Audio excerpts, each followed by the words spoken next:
Hey guys, seemed only logical to do a more serious approach to this whole PublishAmerica thing. So I'm devoting an ArtOrAut Confessions episode to these pseudo people.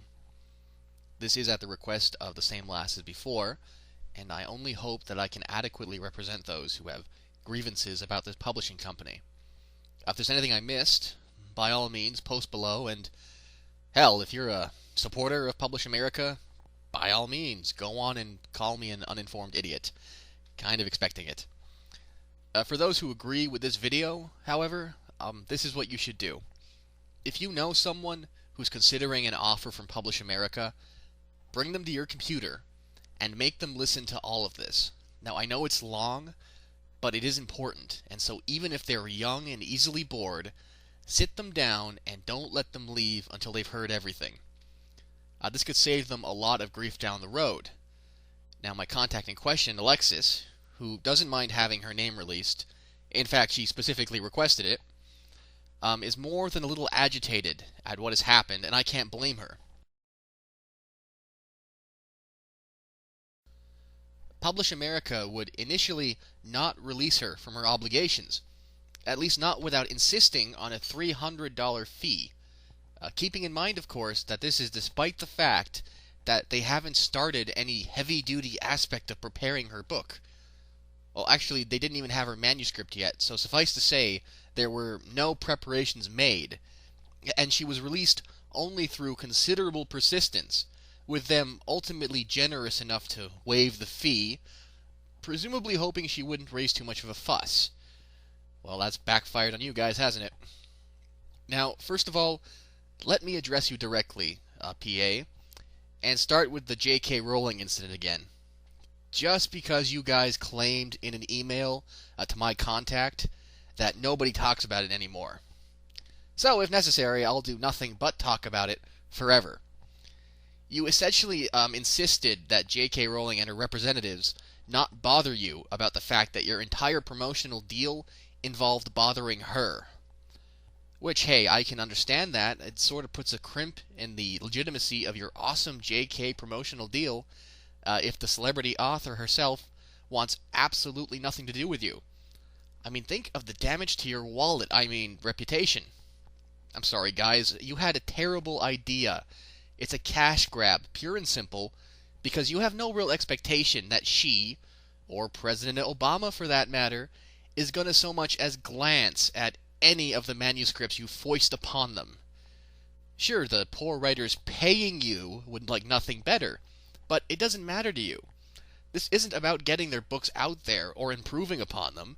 This is entirely about taking their money. And since you're in the area anyway, the profit must be tidy, huh? Even beyond the profit is the prestige. I mean, come on, if mean old lady writer hadn't raised a fuss about being your meal ticket, you guys could have trumpeted this from the rooftops and drawn in masses of starry-eyed authors-to-be.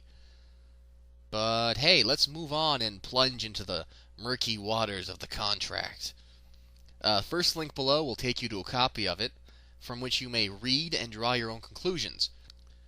I'd like to credit Neil Ranzoni, one of the commenters in the thread that the link leads to, because I'm kind of stealing some of his observations and mixing them with my own. Thanks, Neil! So, first, let's start with the commencement clause in the contract, and pay close attention to this, in which they promise to work on getting your book made within 365 days of the effective date, barring acts of God or interference from the author. Now, if they have not begun production within this time, the author may terminate this agreement. Sounds fair. Except the payments that have already been made to the author as advances will constitute full payment to the author for all his rights, efforts, and all materials provided. Now, this means that even if they don't make your book, and you terminate the contract yourself after that 1-year period, they still own your book. In addition, the next clause specifies that the advances paid to you as being a single monetary advance of $1. It means they can sign the contract, sit on your book for a year, and when you get fed up and break the agreement, they'd have bought the rights to your book for $1. Thus, I can only assume that the author terminating the contract means that they never have to pay you for anything ever. And since the publisher owns the rights, theoretically they can just start printing copies after you've terminated the agreement.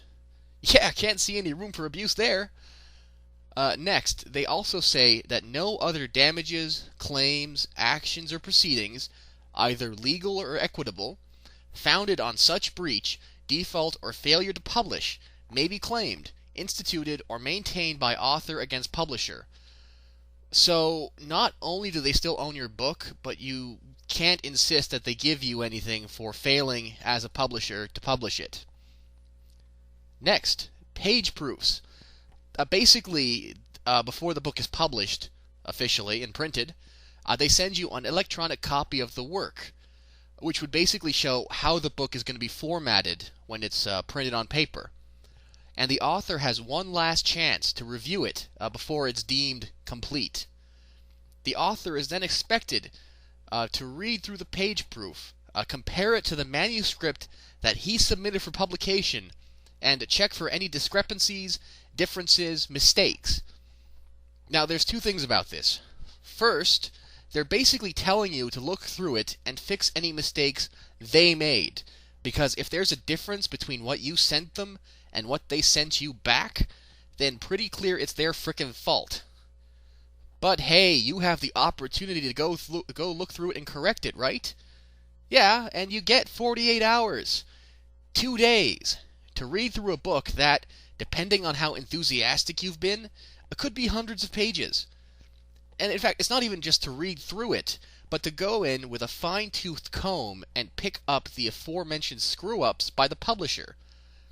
Because after that 48-hour period has passed, any mistakes in the finished product, even ones the publisher put there, can only be changed or fixed if the author pays a fee. So what, they get a full year to start making your book, but you get 48 hours to proofread it for them?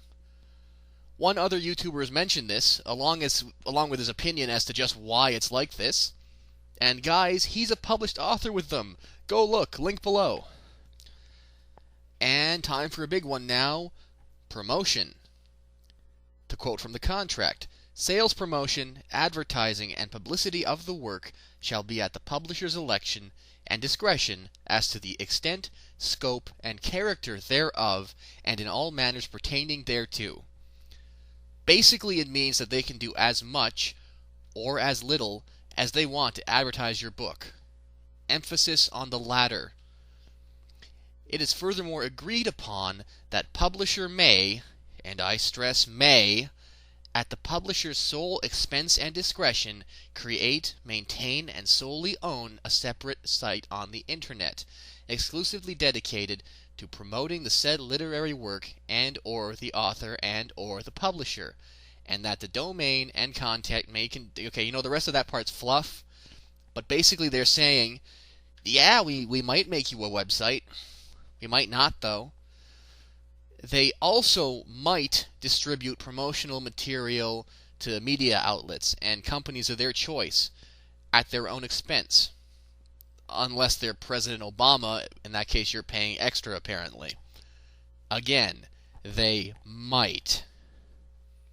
Now, the integrated agreement clause, in which this is entered to by both parties in good faith with the mutual understanding that neither has guaranteed or is to guarantee the sale of any specific number of copies of the work, being impossible to predict, yada yada yada.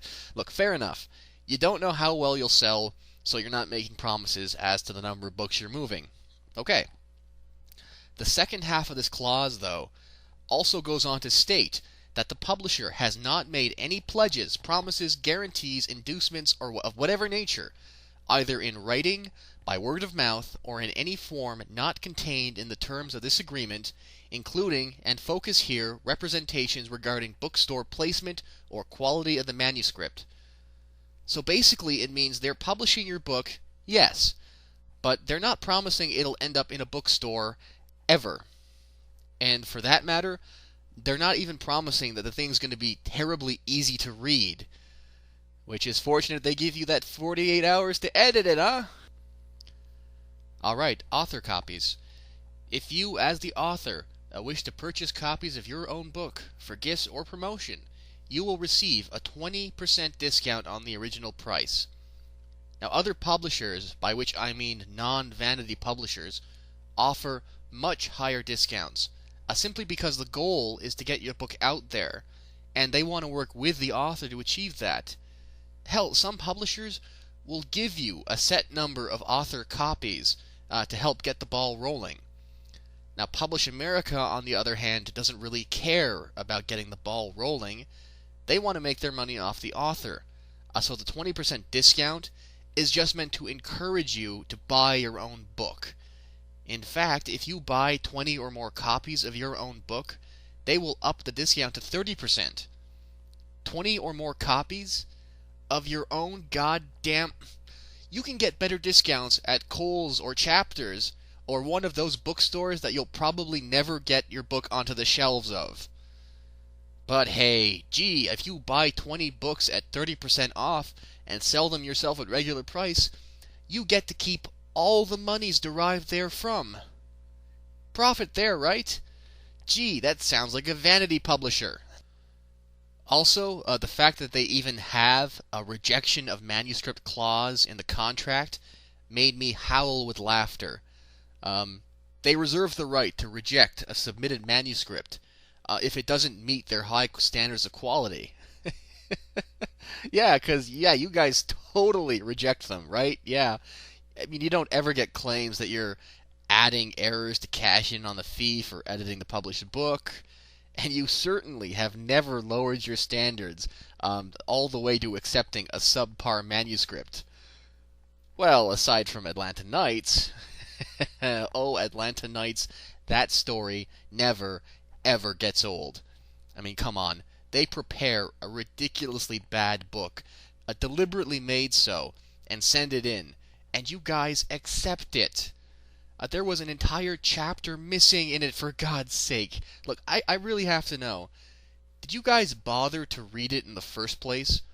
Or did you see all the errors and deliberately poor writing and think, oh boy, we can make a mint off these idiots?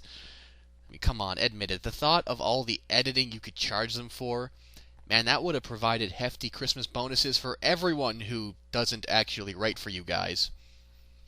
Gotta say, though, smooth move retracting your offer of publishing the day after the Atlanta Nights project revealed to everyone that it was a complete sham. Way to backpedal. Now, let's move on to the reversion of rights, wherein, should the publisher judge that the public demand for the work is no longer sufficient to warrant manufacture, yada yada yada, basically the publisher can discontinue further manufacture, at which time the publishing rights will revert back to the author. Well, that sounds fair, right? Sure, except this whole public demand thing is entirely subjective, and judging it is controlled entirely by them. Basically, it doesn't matter if the book only sells 3 copies. There's no set conditions for the termination of this contract.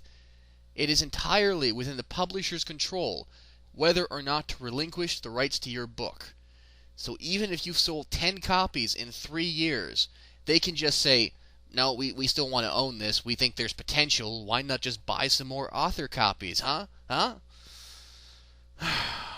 You know what, let me introduce you to the sort of people these guys are by reading one of the emails they had sent Alexis when she submitted her complaints on their performance and treatment of her. Dear Alexis, we did not read your message. As you can see below, we deleted your message after reading the word lie, because they're really thin-skinned apparently. We will expect your prompt apology for using that word. We will also expect your prompt answer to this obvious question. How did we lie to you? 47,000 authors happily joined us over the past 12 years. 15,000 authors happily joined us again for their next book. And our reputation is stellar. We have been steadily growing for 12 years. We have 57,000 titles under contract, and thousands of our authors keep telling the world how happy they are, with a link to their testimonials website. There are now over 4,000 unsolicited testimonials. That, of course, is the real story.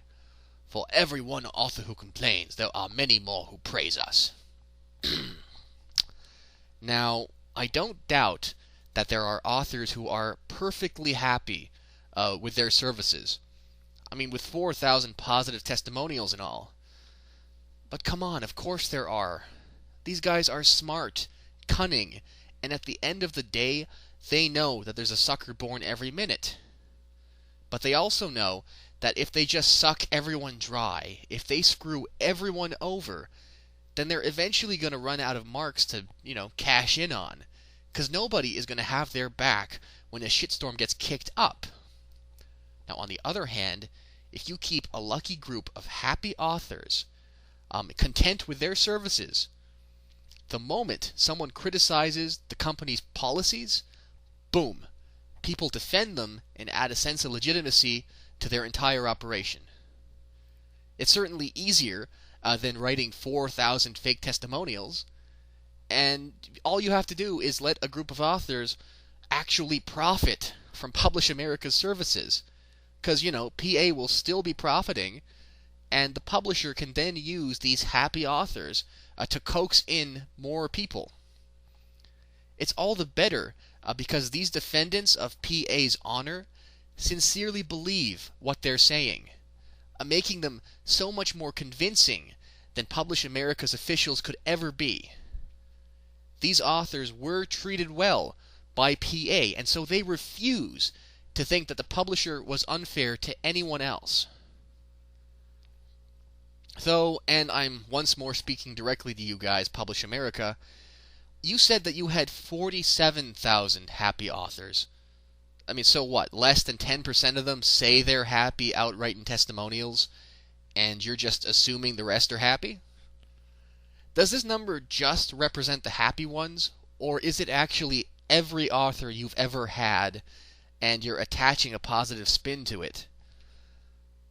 Oh, but wait, you guys have 16,000 likes on your Facebook page.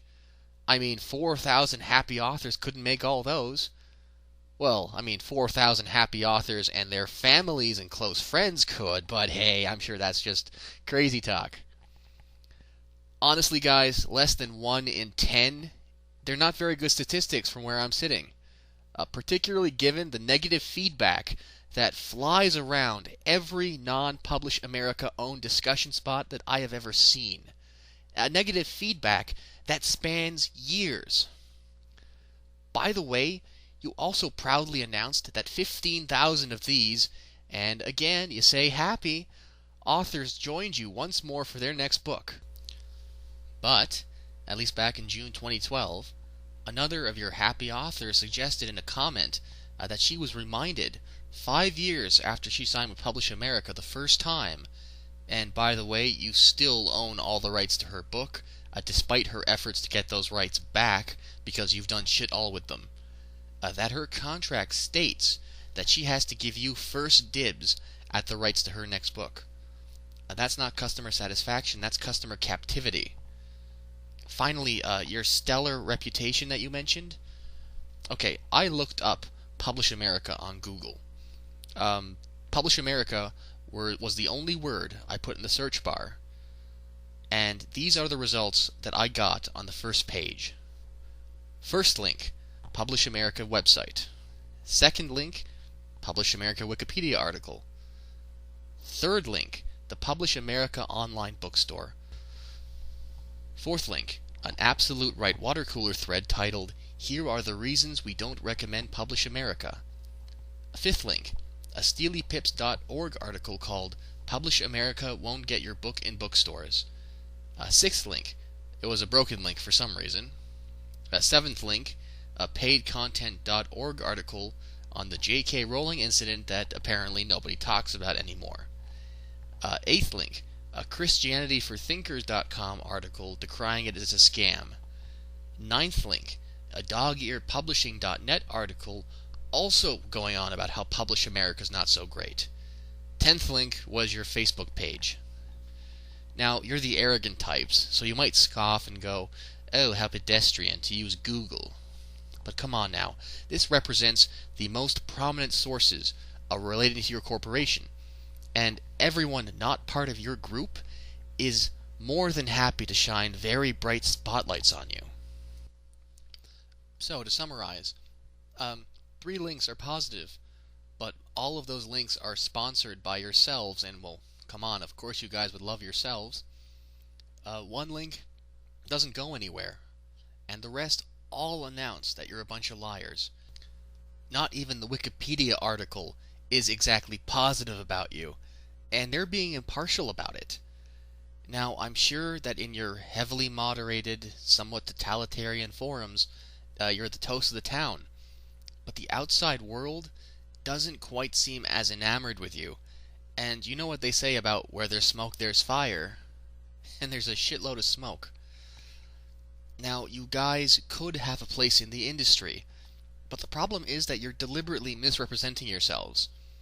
You guys are a vanity publisher. Bottom line. Now, you could be a good one if you focused your efforts there, but you've got aspirations for loftier positions, positions that you're not willing to invest the money or effort into reaching.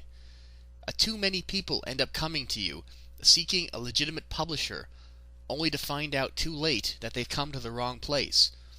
Far too late, since by then you own their book, and they can't do anything else with it without going through you first. You outright take advantage of people, and as much as you'd like to call those who criticize you mistaken or outright deceptive, there are too many angry voices, too many inconsistencies, too much bullshit to really claim otherwise. There was a class action lawsuit filed against you guys on June 11th, 2012. Are those happy authors too? Look, to people watching this, if you just want your book made, to have it on your shelf or whatever, then you still might be better off with a legitimate vanity publisher. But if you're expecting a company that will put any effort into advertising your book and supporting you as an author, then look elsewhere. Hell, look anywhere else. Handwrite copies yourself if you have to.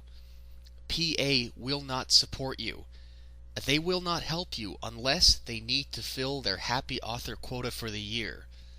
They will probably screw you over, seize the rights to your book and subsequent books, and never let go. Alright, that's everything for now. I would simply request that if you agree with this video, you spread word about it, especially if you have any friends with aspirations to becoming an author, because I doubt PublishAmerica will ever present this video on their website, for obvious reasons. Look, end of the day, that's how they operate. They try to keep things as quiet as possible. They suppress outcries and ride the storm, so that after a few months, things on their forums and website are fine and dandy once more, with all the dirty laundry cleaned away. The fact that I haven't even heard about the J.K. Rowling incident until recently, despite it happening a year ago, and despite my bookwormy nature, just shows how successful their tactics can be at suppressing any opposition to them. They focus obsessively on the positive spin, and they deny anything else. The only way to keep the word out about this is to remain ever vigilant. Never stop discussing this. Never for a moment let the controversy quiet down. Shout it from every forum, social networking site. Make the words "PublishAmerica is a vanity publisher" go viral. That way, if they weather the storm that is this class action lawsuit, they will never draw in blind, desperate writers again. This is ArtOrAut saying, PublishAmerica, we expect your prompt apology for using your writers.